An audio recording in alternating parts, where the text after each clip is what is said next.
All right, so good, we should say good evening, everyone, for and thank you for making the time attending this boot camp. I'm so excited to be here. Let me know if you guys run into any issues or I need to adjust anything. But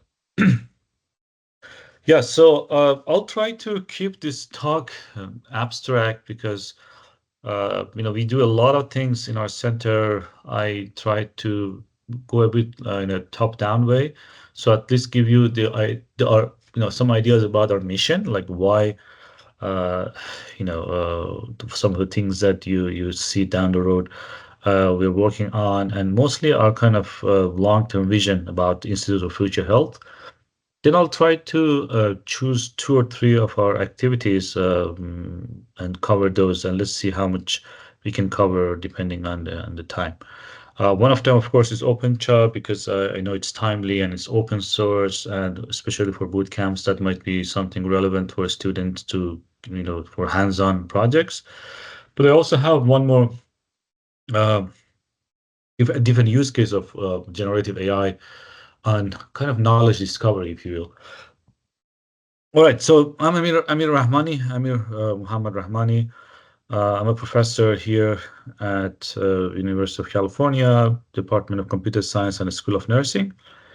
And by training, I'm a computer scientist, so I fully understand you guys. All right, so let me, uh, sorry,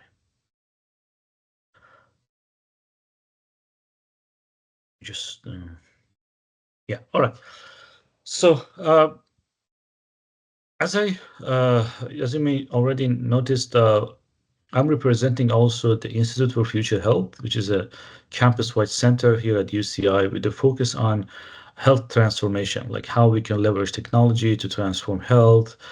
And we know that already health is the most important factor in every everyday life or everybody's life. So and I think many of you would agree with me on this. But the issue is that the health care system, I mean, in general, the health system, I would say, is broken. And actually, you may feel, okay, maybe that's only in your country or maybe in some other countries, but actually, it's broken everywhere. In United States, it's broken. In Europe, it's broken. Everywhere, it's broken because fundamentally, the way we look at health and healthcare is flawed, I would say. And why is that? Because the model is broken. Not that the countries are not spending money. In fact, one of the most contributing factors in the budget of the United States is healthcare, but still it's broken because of the model. And the issue is that healthcare in many of the almost every country that I know is based on a repair model. The same way that you wait for your car, you drive it for miles and miles, and then you wait for it to run into an issue. Maybe the engine stop working, or a computer, the same thing. You feel something is not working, and then you go to uh, someone to fix it for you, right? The same thing is the way we do it for our health. We wait for something to go wrong, and then we go to a doctor. So, and of course, when that happens, we have this kind of process that either it's a doctor or mechanic or whoever tries to make some measurements from you or your machine, if you will. And in the healthcare, of course, then they try to estimate based on all the measurements. They try to estimate your current state or understand your current state, which is usually a this sort of disease, right? And then if they manage to diagnose you correctly, then or incorrectly anyway, they will prescribe and try to ask you to go and you're on your own again for the next time. So it's really a repair model. But the issue is that it's even worse than that because when you go to get your car fixed, the person there gives you a cost estimate and also a guarantee at least. But healthcare, nothing. So it's repair model minus cost estimates and guarantees. No doctor is going to guarantee the service or the cost. They're just going to give you a ballpark and then you'll end up paying three times more. So that's the issue, right? So these are all the things that inspired us to kind of really try to look at this notion of health differently. So at our center, we are not really talking about disease. We're talking about health because disease is once something is too late. So the idea is health promotion, and uh, we already know that there are different players, the stakeholders in this model. The healthcare providers, of course, the insurance companies, the governments, or your employer if they pay for your insurance. And they put a lot of money. It's not that they are not investing enough. The issue is that they are not putting you at the center to kind of have your participation. So, and this here, the notion of health promotion comes in, which is something more proactive than reactive once something is too late. So I tried to add the first in these couple of slides. I know it's quick, but I tried to hopefully convince you that health is more than an episode or an event or disease.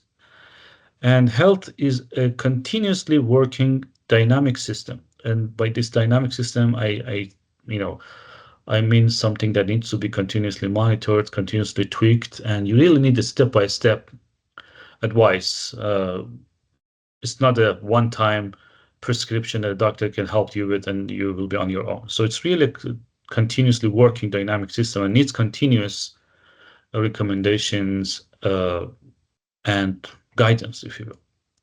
So that's where we actually introduced at our center the notion of health navigation, which is very central to what we do in our center. I don't want to go too deep in this concept. It's beyond our time because then I'm not going to have enough time to show you demos and more generative AI stuff. Um, but I wanted to you guys know why we are doing all these things because we have this vision of health navigation in mind.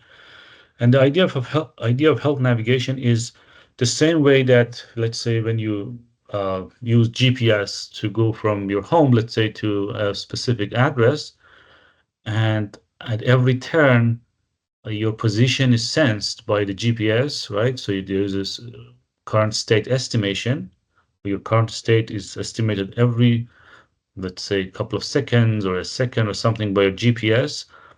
And also at every turn, you receive guidance, like turn left and then next time turn right.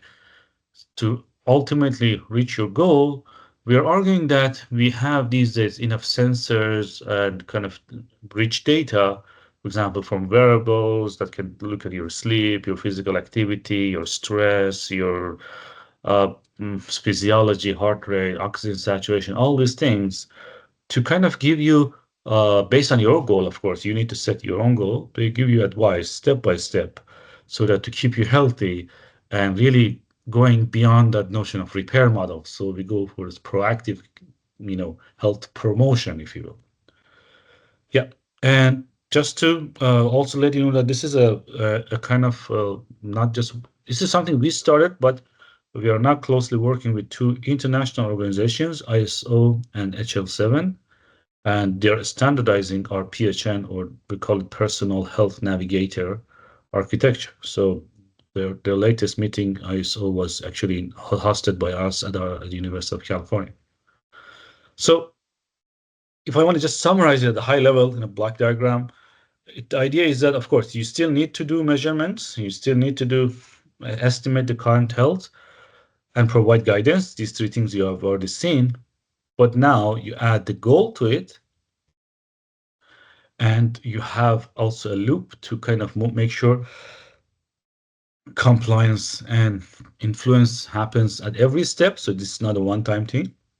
This might be a daily advice or weekly advice, or really based on your goal. Let's say maybe your goal is like to control your hypertension. You have a high blood pressure, and you want to make sure it's managed. So you're going to receive advice every day on your diet, on your physical activity, sleep, and all these things, and hopefully it will guide you towards your goal. But there is a very important part also here missing that we add, And that's where many AI generative models and stuff like that will come in. Of course, here you also have, let's say, when you build a recommender system, you can also do counterfactual analysis, and that's definitely a good application for generative AI. But we also introduced this notion of personal model, which is very critical to our mission. And personal model is actually it's trying to capture all the things that are unique to you. As an example, in other sectors, I can tell you, for example, Netflix or YouTube or Amazon or Instagram. They all build your personal model, right? Every click you make on any product or anything you watch, they keep updating your personal model, what your habits, your favorite things, and usually they send you advertisements based on that, or they try to connect you with other people and so on. So they really build the personal model of you.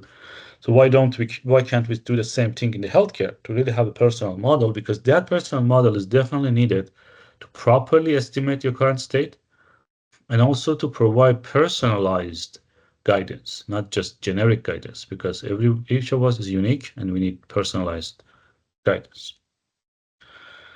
Yeah, and this is also a very high level kind of uh, overview of a very simplified vision of what we have in mind. The idea is that let's say this is your desired state, and in this n-dimensional space, sorry, there are all these things. Some of them are bad stuff like you know coronary disease or high blood pressure or heart failure and so on. And some of these green parts are perfect places like Olympic athlete, but maybe that's not your goal. Your goal is somewhere maybe more reasonable, and your current state needs to be estimated based on all the data we have from you. And that's where this is like GPS, like your current state is provided by the GPS location at every step. So we need to know that if we want to help you navigate and go around all these obstacles or from a different path to avoid these undesirable things, and hopefully step by step giving you guidance. So that's basically at a very simplified way what we have in mind. Right. So this is as I said, this is a very beyond the time of this meeting. This is the architecture of the personal health navigator that we are actually standardizing with ISO and HL7. But let me simplify it for you. The idea is, again, I'm not going to go through each of these blocks, but the idea is that we have uh, this part that is collecting data and stores data, every data about you to this 360 degrees, meaning that your genomics, your uh, medications, your anything about you, right? Your sleep, your physical activity, or diet, as well as also knowledge from other sources. For example, from APIs, we can see where your environment is, the pollution in that part, and all these things. And these will help us to, based on all these measurements, to kind of estimate your current state. Of course, you need a goal. And the kind of guidance we provide, we plan to provide is like on nutrition, as I said, on physical activity, on mental health and stress, on medications, on sleep, and all these things. So, but you may wonder, like, where this generative AI or LLMs or these kind of technologies are coming in. Well, at each of these parts, you need AI. I'm not going to go through most of these today because I promised to make it more about LLMs and generative AIs. Oops, sorry. Let me go back. But for instance, you want to build a model, AI model, to look at a lot of different sensory data and, for example, understand if the person is, depressed or not. That's AI, right? uh, you want to fuse the data, multimodal data mining, understand all these things like unsupervised learning, or as I said, data mining stuff. It's here, but where the actual LMs actually is coming in, and I'm going to show you as open as our demo. in OpenCha, some of these applications is, LLMs have knowledge because they're large and they kind of abstract huge knowledge in a sort of weights and uh, you know mm, how an LLM works, right? At the end of the day, we are just it's a big you know file of parameters, right? But at the same time, the generative aspect of it can also help an augment providing interactive recommendations and grounded in recommendations on what to eat, what to kind of, what to do, how you can improve your, as I said, sleep and all the other things. So that piece of it, that kind of guidance or generative aspect of the LLMs are also very useful to keep you to provide that navigation because you remember you need step-by-step guidance. Yeah, so that's where we started actually looking at some of these modern technologies for those two pieces that I mentioned, like knowledge as a knowledge base, as well as or augmenting the knowledge base, as well as providing guidance and recommendations. But of course, there are a lot of challenges. We're talking about healthcare, and healthcare is a very sensitive and often life critical matter. So we really need to make sure these LLMs or these generative models comply with certain kind of metrics because unfortunately there are not too many metrics out there for healthcare. We call it foundation metrics for evaluating the effectiveness of healthcare conversations powered by AI. So that's why, together with some of our colleagues from the Stanford University, University of Toronto, and a bunch of other places, we started to think about, what are the requirements or essential metrics that we need to make sure these LLMs are, they're trustworthy. They can be deployed in the field because most of the benchmarks and many other frameworks out there to evaluate the effectiveness of LLMs are very general purpose. They have just a bunch of multiple choice question, and they're really not kind of going deep enough to understand if they're accurate, if their responses are accurate, I mean, grounded in knowledge, there's no hallucination and so on. If the recommendations are explainable, like a doctor, if they want to recommend something, it has to be explainable and interpretable why this is being offered or suggested. And also the conversations and these should be personalized and empathetic because empathy and compassion is very important when it comes to healthcare. So I encourage you guys to look at this paper where we actually propose this framework on how we can evaluate and how we should evaluate these healthcare conversations, and we propose some metrics there and a framework. And now it's another thing that we're doing in parallel, and every uh, now and then we're releasing a new benchmark around this. Yeah, these are the categories of the proposed metrics that we had in that paper.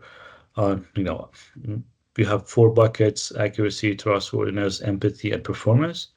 And under which we have a lot of metrics. For example, uh, remember when Chat GPT 3.5 was out there, it was really an offline model trained based on 2022 data, if I'm not mistaken, or 2020, something like an old model.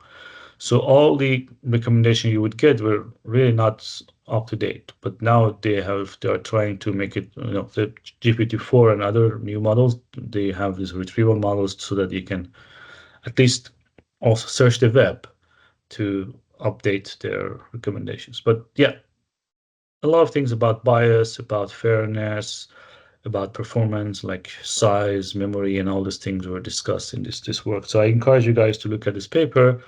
If you want to, again, remember, this is the title of the paper. It's published recently in Nature Digital Medicine.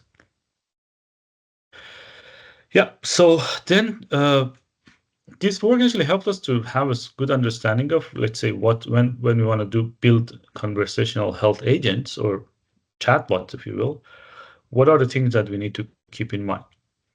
And at that time, we noticed that it's actually very hard to build an LLM to satisfy all these things because LLMs at the end of the day are generative models, and for certain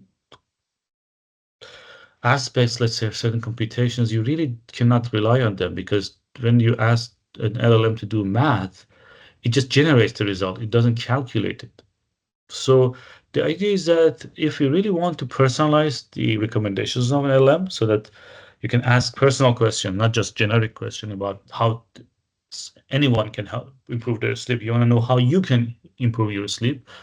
So for that, you need to be the LLM need to be able to interact with your personal data, maybe with your Fitbit or Apple Watch.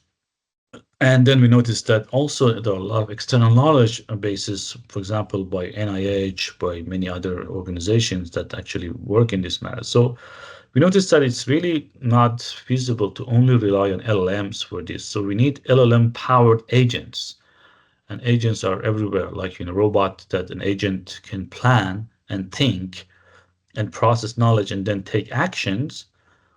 Agents here do the same thing. And as part of some of those actions will be to interact with the LLM, but some of them may not be. And maybe you just simply would go and fetch some data from a knowledge base and then pass it to the LLM rather than using LLM for everything, especially the things that they are not designed for. Yeah, so this is the building block of this open source conversational health agent that we built. We call it OpenCha. You may already know that. And opencha.com, we have the website and the source code on GitHub if you guys want to play with it, and also some videos about some of the workshops we did on it. So uh, hopefully, you guys also get the chance to play with it. But if I want to summarize this complicated figure, I will start with this lower part where actually with like any other chatbot or LLM tool, we need to have these interfaces, right, for Q&A. And these interfaces should be multimodal, not just text, of course, microphone, everything, speech, and so on. And usually, all you have in those systems, you have an interface that question will go to an LLM, and the LLM will, like Chat GPT 3.5, right? It returns something to you, and that's all. You don't have anything else. So only the interfaces and the generator LLM. But what here we are doing, we are saying that, you know what, we want to go beyond this. So we're going to have three buckets here. One bucket is on, let me start from the right hand side. We say that if you want to have personalized or personalization, we need to be able to bring your personal data. So you need to be able to connect your personal data to this LLM through APIs. For example, maybe your Apple Watch or your EHR from hospital.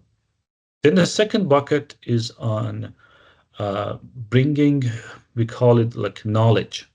As I said, for example, if you want to give food recommendations, there are websites and knowledge bases or knowledge graphs like, Nutritionix that they're super comprehensive. They have millions of entities and knowledge already kind of represented and stored in them. So you can also interact with knowledge bases, again, through APIs.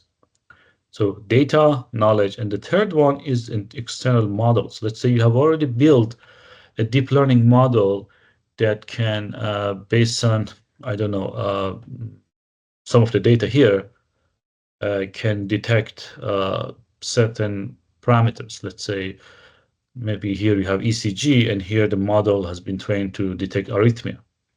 So you don't want to again do that through LLM. Of course, people nowadays trying to do that, but I personally don't recommend because you want validated, robust models for specific tasks.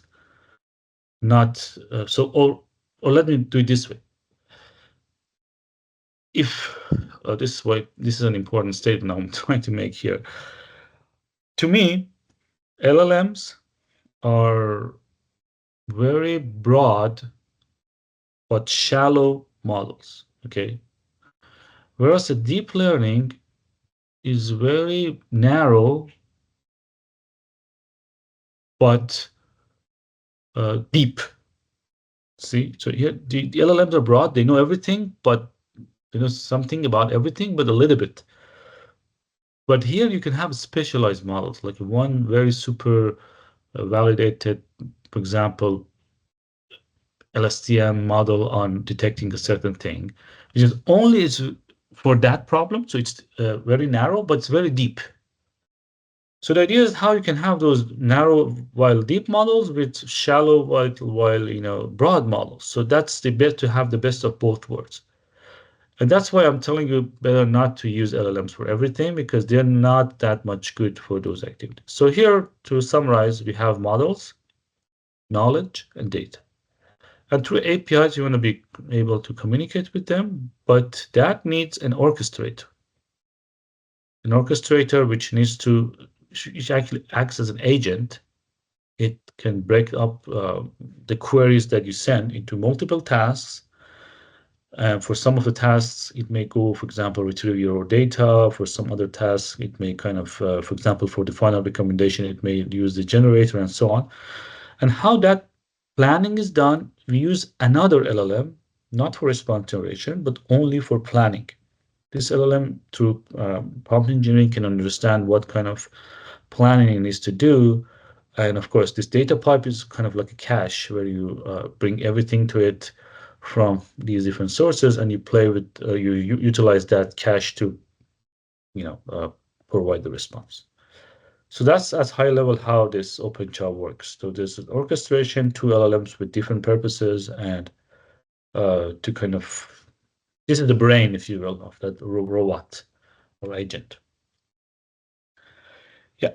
So kind of already covered this. So the idea is to have multi-step decision making. So you really have multiple tasks here in the pool, and one by one they need to be executed, and they provide required data for the next step. Of course, multimodality is key, and also health information retrieval. So I have a demo here for you. Maybe I can play that. Let's see. But I just need to make sure that you hear the sound. Can you hear me? Hear, of course, hear me not, but hear the audio.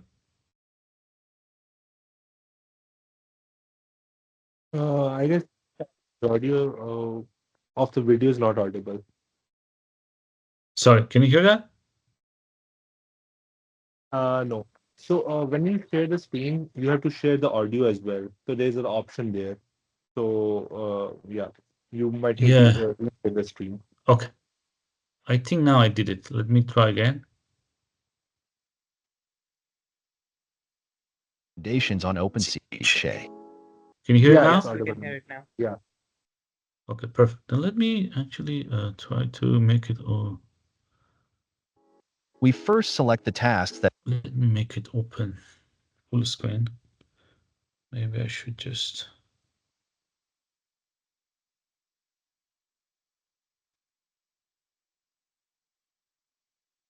Sorry, this. Yeah. Sometimes it's easier to just use the browser.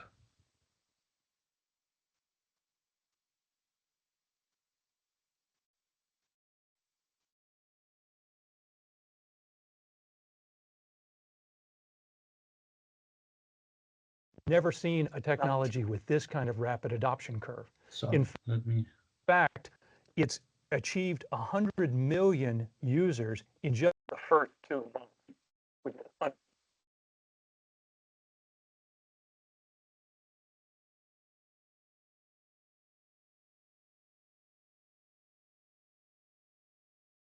Sorry, can you hear me still? Yeah, we can hear you, but the screen is not visible. Yeah, I'm trying to. Sorry, my computer ran into something.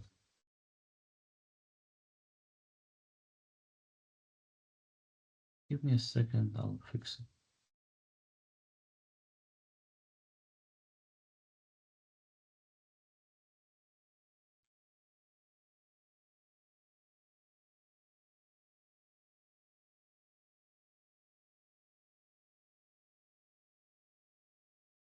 But in the meantime, let me just.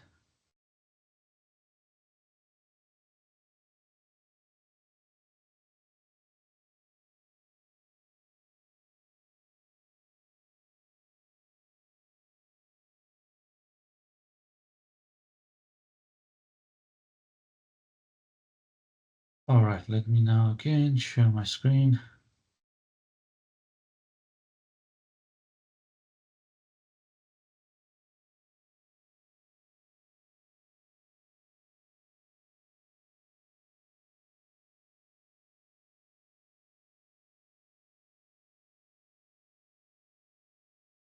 Can you see my screen now? Yeah, it's visible. All right. Sorry, just don't. I think this Microsoft Team is really not. It's not really okay. Now I'm playing it. Let me know if it didn't work.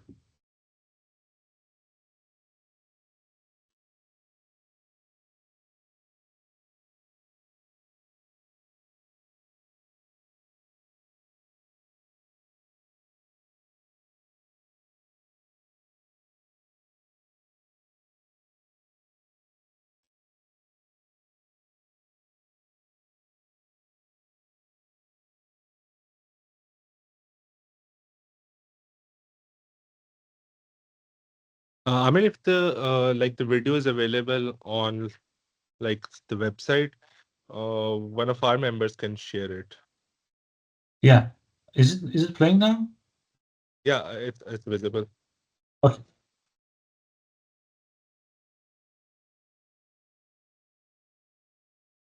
Shay can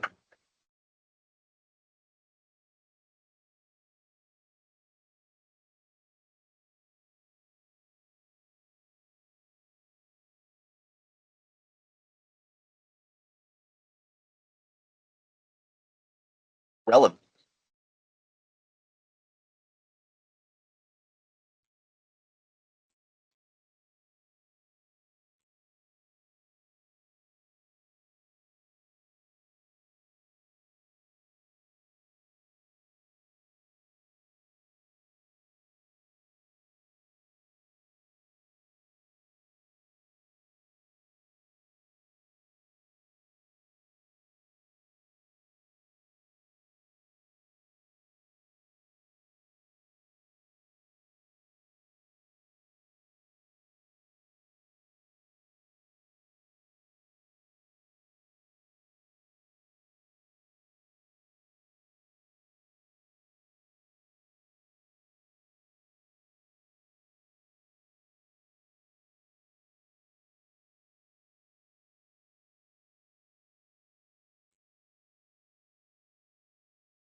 Shay not.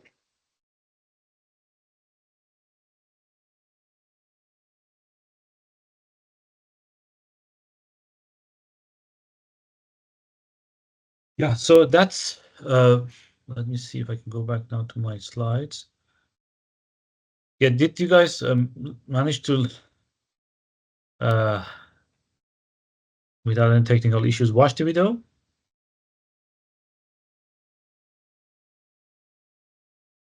Yeah, with some of the subtitles and we did get an understanding. At least I got Okay. student. Good.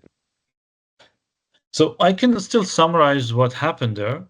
So in that video, the idea was like you could ask questions about your own,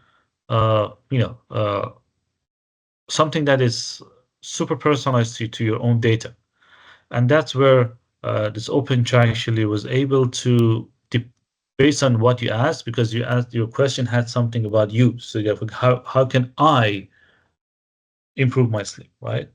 Or give me personal recommendations, something like that. So the planner based on NLP, of course, it can understand that you're referring to something personal, and it will go and check to see if it has any tasks to retrieve that type of data. For example, if you ask my sleep, it understands that you're talking about your sleep, and it checks whether to see if it has access to your data through a pool of tasks that are out there designed for it.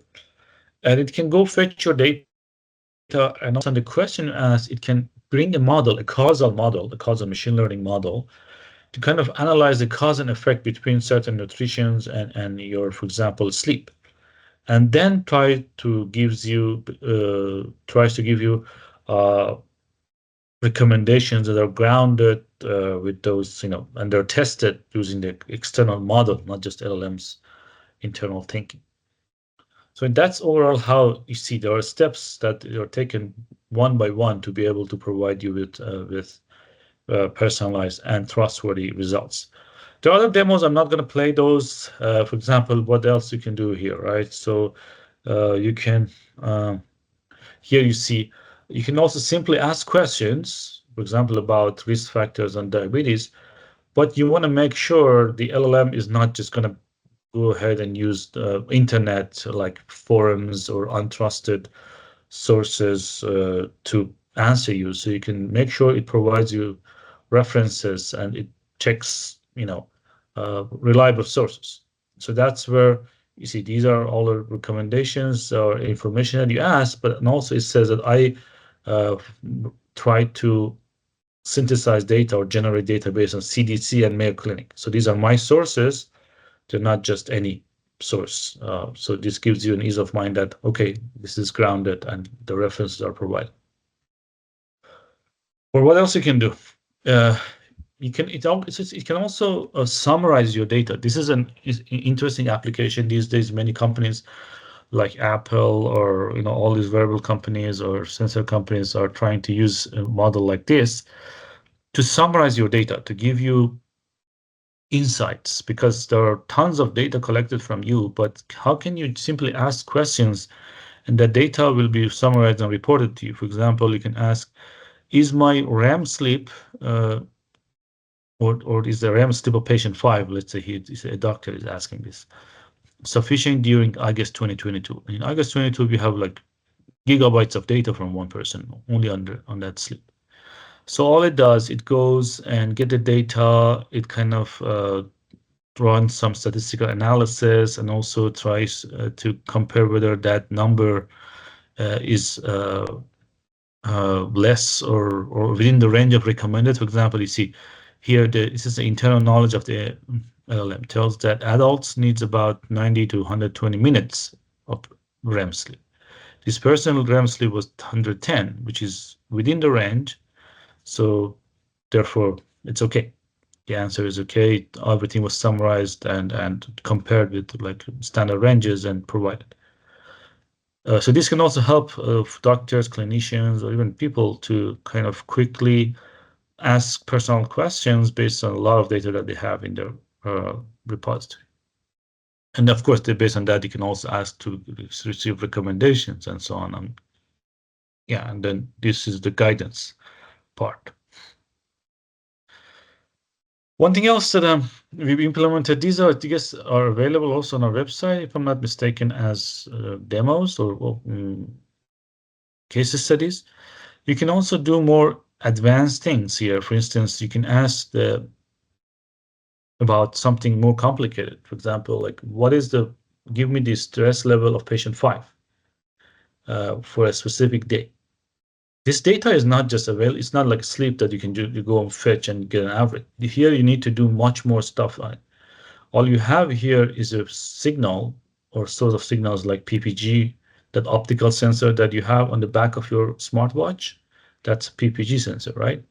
So here, where a lot of complicated things need to be done, we are doing signal processing. So all those signals need to be retrieved, the peaks need to be detected, the heart rate variability needs to be collected, not collected, computed. And based on all of these things, this model will tell you whether your sleep or a machine learning model runs on top of it, will tell you whether your stress is high, low, or medium, or something like that. So you see a lot of signal processing, deep learning, the backend just for this one line of query. So you can also implement complicated tasks and bring your own models too. By the way, this data set is available openly, open access. We made it so if you want to download the data set and play with it for your own research, please go ahead. This is about the data that we collected for 1 year in 2022. It's about stress, sleep. We have HRV, all these things. So yeah, the paper and the data set both are available open source for you guys. Maybe as part of your bootcamp, you can use it if you want. Another thing that we also do, and OpenCha will allow it, is the notion of multimodality. Because each of us have different background, different language, cultural things, and the idea is that can we also bring those angles into the picture? So it's not just text that you're asking, but also, for example, you can use speech, but not just for communication, but also as another source of information. The idea is that, let me show you this example.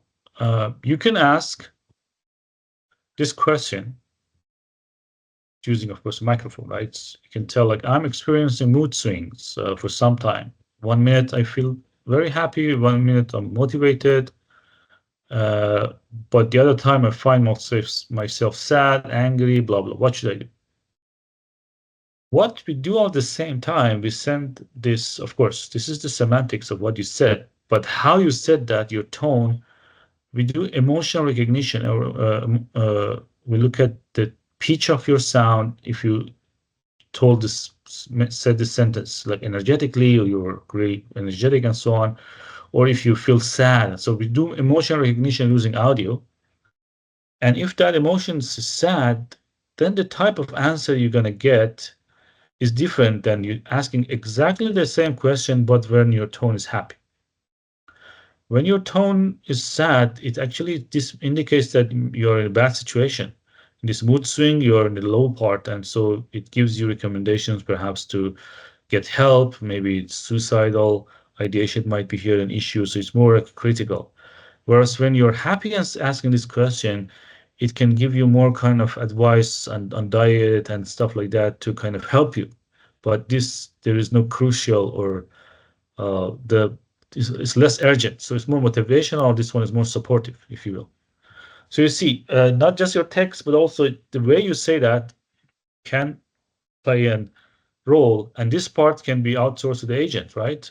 You can send that part you have a model for emotional recognition using audio, and that can provide that, and then you'll just combine everything, and the agent will use both information, your text and your emotion, to generate that orchestrate. So you see, a lot of things can be done if you use agents, because then you have basically a robotic, how to say, brain. They're thinking about the best way to handle it.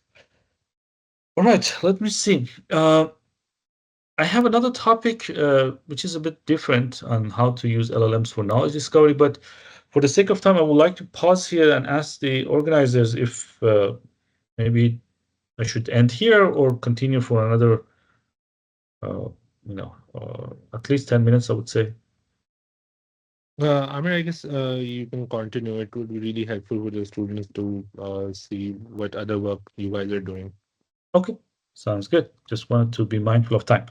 Yeah, this is another work that we recently kind of completed. It's on how to, again, another application of LLMs in helping us understand causality. Remember, we already used that causal model in that relationship between food and sleep, because it's not just association. You want to understand causation, which is more than just association. So there is this huge field of causal modeling, causal machine learning. If you guys are not familiar with that, I recommend you to, for example, read this book called The Book of Why. Why, I mean, WHY.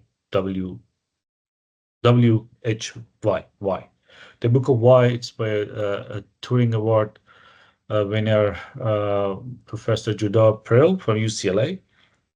That's a great book if you guys want to know more about causal machine learning. This is a great field, and it really tries to go beyond just statistical associations and correlations to really to look at causation. In causal modeling, you need a graph, you need a causal graph to show, for example, X causes Y and then Y causes Z, and then there's something that causes both of them. We call it confounders and so on. So, and usually there's a pipeline in causal reasoning, if you will. You need a graph, then you also, of course, need to, based on the graph, identify what is the final outcome you want to estimate. What, what's your final research question?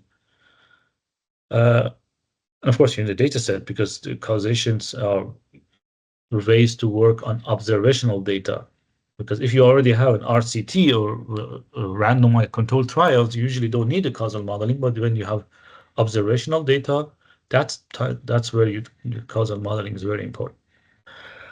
Then once you have your graph and your target estimate, you can estimate the causal effect. And of course, based on that, there are tests to make sure the causal effect we estimated are really robust and they're not just because of some random effects and so on. So this is actually a pipeline. The first step of the pipeline, which is coming up with the causal graph, is very, very, very critical. And usually there are two ways to do that. Either you need to sit together with a domain expert, let's say someone who is really expert in that field, and try to have a hypothesis, really build your graph together. Usually works when you have a few nodes, but when you have a lot of variables, that becomes so complicated. The other possibility is to use algorithms out there. They're called causal discovery algorithms that help you come up with some initial, at least, causal graphs. They are not very accurate, but they're better than nothing because at least you can build on top of them. So there are a lot of causal discovery algorithms out there, different methods. Some of them use constraint-based methods like looking at conditional independence between each pair of variables to see whether there is an edge between those two variables or not. By the way, causal graph is a directed graph. So it's a DAG. The direction matters. X causes Y or Y causes X. It's not association, it's causation. That's why definitely the edge is super critical and the direction of the edge. And let's say there are other kind of methods to use the same thing, score-based and so on. And some people are trying to also use pure LLMs for that, for just pairwise comparison, but they also they do not have actually very, how to say, superior results, I would say. So the research gaps is that, designing this or coming up with these causal graphs is very complex. It's an NP-hard problem, and you need to handle a high-dimensional data set. So they're complex. Scalability is an issue, and the most important thing is that, unfortunately, many of them are not very accurate still because it's a very complicated phenomenon. And the issue is that at the end of the day, because these causal discovery algorithms, most of them, they're just knowledge agnostic. They're just data driven. They sometimes come up with certain cause and effect things that are really nonsense because all they do is just look at the data and look at the statistics and nature of the data. For example, like this conditional independence, right? These are certain statistical tests that they do pair by pair and try to understand if there is something there or not. So what we actually try to do, this is our recent work, we said that, you know what, let's not do either or. Let's try to use both of these things. Let's try to build synergy between LLMs as well as these where they have some sort of knowledge, they understand something, as well as these kind of statistical, stat-based knowledge, causal discovery algorithms. So we built this pipeline. You have a data set, and based on some of the existing causal discovery algorithms, for example, PC is one of the most popular ones, we come up with the first initial causal model. This is something that the PC already generates. This is basically PC is constraint based, the first. And then we said, okay, we have this one. Let's now try, based on what we already have, let's try to build a causal wrapper which transforms all these pairs pair by pair into some sort of prompts and send it to an LLM to refine these things. And for LLM, we here use GPT-4, but doesn't matter which LLM you use. Of course, the more capable your LLM, the better you're going to refine. So you're going to use the internal knowledge of that LLM to remove certain, incorrect edges, or maybe change the direction of an edge, or or add a missing, for example, edge. All these things can be refined, and we iterate on this to at the end of the day to have some sort of final causal graph. So it's a pipeline, not just one step thing. So if you want to see how our causal wrapper works, for example, this is an initial causal graph which actually says, pollution causes cancer, X-ray causes cancer, smoke causes cancer, and cancer, for example, causes dyspnea and so on. But this is the initial one, right? Then our causal wrapper transforms this graph into a prompt. We have our kind of prompt engineering format to make sure that this is understandable by an LLM. And we do the same thing over and over again to kind of test all these things one by one and decide at the refiner stage whether to keep or how to prune or correct our kind of final causal graph. I'm simplifying it for the sake of time. Of course, you can look at the paper to know the details, but that's how things work, right? So we have prompt templates. We use this PC algorithm for the initial part, and then for each of them, we'll receive answers whether that query makes sense or not, that pair. And actually, this is the table, experimental results. Our results were astonishingly, significantly better than what the state of the art could do. The state of the art is if you only use PC, let me look at the cancer one. Like if you only use PC, which is the most well-known causal discovery algorithm, is totally data-driven, your accuracy is going to be around 33%. If you use only LLM, your accuracy is going to be 21%. When you use two variations of our method, LCLM PC, which based on is combining both of them or integrating both of them, you see how much improvement we get. We couldn't believe it at the beginning. That this is actually so much better because it synergistically leverages both sides, knowledge. And this is yet another place that you can see you can leverage LLMs, but in a right way. If you only go blindly for LLMs, you're not going to it's even worse than just data driven. Sometimes it might be better, sometimes it's worse. Like here, maybe for this insurance data set, these are standard benchmarks. These are not something we designed. These are standard benchmarks. Sometimes they may do better, but just see how much we are improving and how close we are to the ground truth. For example, this is the causal graph based on PC. This is the causal graph for ACLM, ours, which captures much more complicated things than just PC about lung cancer. And this is very close already to the ground truth causal model. Yeah, and another benefit of this is, in fact, not only it refines your graph, it gives you also suggestion, tells you, based on the data set you have, of course, these are all the things, all the variables you had already in your data set. But there were certain things that you didn't collect, you missed.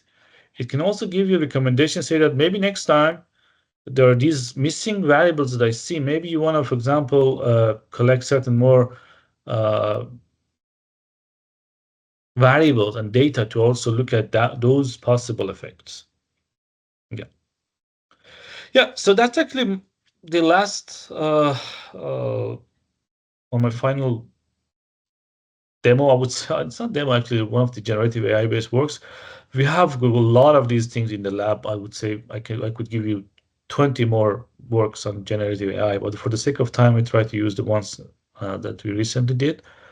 But I encourage you guys to look at my personal website. My publication list is usually very up to date, and almost all of the papers are open access.